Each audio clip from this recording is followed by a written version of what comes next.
I've been attached with the feeling of them waking up with you by my side. Naman natin na talagang pinagkaguluhan at pinag-usapan sa social media ang naging mega cover ng ating Bel Mariano para sa October 2025 cover nito. At talagang sobrang pretty nga rito ng ating Bel.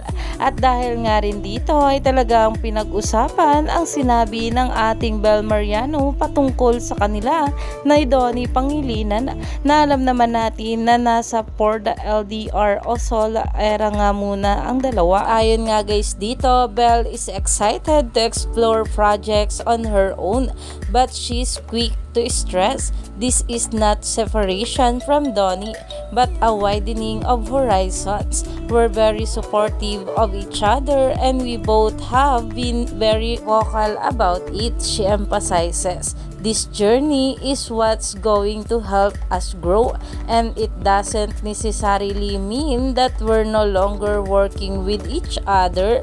At iyan nga guys ang naging pahayag ng ating Bel patungkol sa kanila ni Donnie Pangilinan, na alam naman natin na talaga namang nagsusuportahan ang dalawa sa bawat ginagawa nitong projects, pero talaga namang magkasama pa rin sila sa mga endorsement. Kaya naman umani pa nga ito ng maraming komento at pinag-uusapan na. Stay tuned lang tayo for more update kila Donnie at Bel sa mga susunod pa na ayuda.